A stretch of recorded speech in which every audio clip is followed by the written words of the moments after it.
ছাত্র শিবিরের সাধারণ সম্পাদক গণমাধ্যমে তিনি নিজ থেকে বলেছেন যে তারা ইফতার দিচ্ছেন ২ থেকে ৩ লক্ষ টাকার মতো করে। সেটি শুধু ঢাকা বিশ্ববিদ্যালয় বলেছেন। ৩ লক্ষ টাকা যদি প্রতিদিন আপনি খরচ করেন, তাহলে পবিত্র মাহে রমজানে শুধু ঢাকা বিশ্ববিদ্যালয়ে আপনার ৯০ লক্ষ টাকা খরচ হচ্ছে। আপনি যে আয়ের বিষয়টি বলেছেন, বাংলাদেশ জাতীয়তাবাদী ছাত্রদলের আসলে হচ্ছে সেভাবে কোনো আয় নেই। সুতরাং আয় যদি না থাকে তাহলে উৎস বিষয়টা খুব বেশি প্রাসঙ্গিক বলে আমরা মনে করছি না। ছাত্রদলের যে একক প্রোগ্রামগুলো হয়ে থাকে, সেই প্রোগ্রামগুলো ছাত্রদলের বিভিন্ন পর্যায়ে যারা অতীতে দায়িত্ব পালন করেছেন বা যারা ব্যবসা-বাণিজ্য করছেন, চাকরি করছেন, দেশে-বিদেশে রয়েছেন তাদের থেকে সহযোগিতা করা হয়ে থাকে। দেখুন এখানে ২ টি বিষয়। একটি হচ্ছে আ বাংলাদেশ জাতীয়তাবাদী ছাত্রদল, বাংলাদেশ জাতীয়তাবাদী দলের সহযোগী সংগঠন।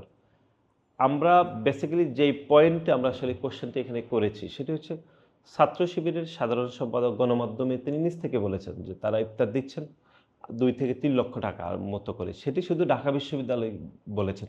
সুতরাং বাংলাদেশের যেকোনো শিক্ষার্থীরা অথবা যেকোনো ছাত্র সংগঠনগুলো এটি খুবই জানতে চাইবে যে ৩ লক্ষ টাকা যদি প্রতিদিন আপনি খরচ করেন, তাহলে পবিত্র মাহে রমজানে শুধু ঢাকা বিশ্ববিদ্যালয়ে আপনার ৯০ লক্ষ টাকা খরচ হচ্ছে।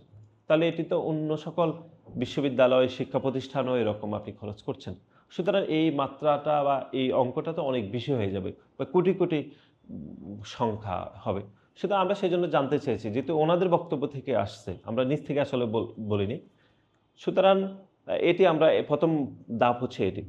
আর দ্বিতীয় হচ্ছে আপনি জিজ্ঞেস করেছিলেন যে বাংলাদেশ জাতীয়তাবাদী ছাত্রদলের আয়ের উৎস। দেখুন আমি যেটি বলছি সেটি হচ্ছে ছাত্রদল, বিএনপি সহযোগী সংগঠন। আমাদের প্রোগ্রামগুলো আসলে ২ ধাপে হয়ে থাকে। একটি হচ্ছে আমাদের কিছু প্রোগ্রাম আপনি জানেন যে অংশীদারিত্বের ভিত্তিতে অর্থাৎ বিএনপির যে প্রোগ্রাম সেগুলো ছাত্রদল সহ আমাদের অন্য সহযোগী সংগঠনগুলো সেখানে অংশগ্রহণ করে। সুতরাং সেখানে বিএনপির পক্ষ থেকে এক ধরনের পার্টিসিপেশন থাকে। এটি গোপন কিছু নেই, এটি প্রকাশ্যে আমাদের হয়ে থাকে। এর বাইরে আমাদের যে প্রোগ্রামগুলো হয়ে থাকে খুবই স্বল্প পরিসরে আমাদের আর্থিক যে বিষয়গুলো সেগুলো আমাদের সাবেক ছাত্রদলের নেতৃবৃন্দরা অথবা সাবেক ছাত্রদলের যে সকল বড় ভাইরা বিভিন্ন পর্যায়ের দায়িত্বে রয়েছেন, চাকরি করেন, ব্যবসা করেন, তারা সেখান থেকে সামান্য পরিসরে দিয়ে থাকেন। সেভাবে আমাদের প্রোগ্রামগুলো সেট করা হয়। এটি হচ্ছে প্রোগ্রাম কেন্দ্রিক। কিন্তু আপনি যে আয়ের বিষয়টি বলেছেন, বাংলাদেশ জাতীয়তাবাদী ছাত্রদলের আসলে হচ্ছে সেভাবে কোনো আয় নেই। সুতরাং আয় যদি না থাকে তাহলে উৎস বিষয়টা খুব বেশি প্রাসঙ্গিক বলে আমরা মনে করছি না।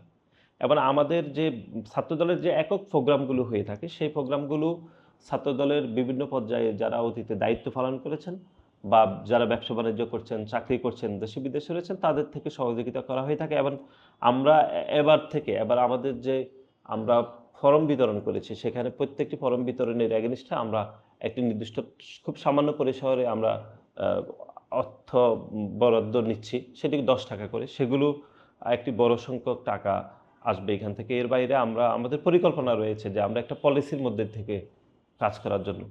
সুতরাং একদম যদি সহজ করে বলি, তাহলে বাংলাদেশ জাতীয়তাবাদী ছাত্রদলের কোনো নিজস্ব আয় নেই। সুতরাং উৎস জানার কোনো বিষয় প্রাসঙ্গিক না। আমাদের যে প্রোগ্রাম কেন্দ্রিক যে খরচগুলো হচ্ছে, যেগুলো আমরা আমাদের মূল দলের সাথে যৌথ ভিত্তিতে আমাদের প্রোগ্রাম হয়, সেগুলো মূল দল আমাদেরকে একটু কন্ট্রিবিউট করে। আর ছাত্রদলের যে একক প্রোগ্রামগুলো, সেগুলো আমরা বলেছি শুভাকাঙ্ক্ষী ছাত্রদলের সাবেক নেতৃবৃন্দ যেহেতু আমাদের অনেক বড় সংগঠন না, আমাদের লক্ষ, লক্ষ নেতাকর্মীরা সে খুব সামান্য পরিসরে আমরা সেখান থেকে নিয়ে যাই।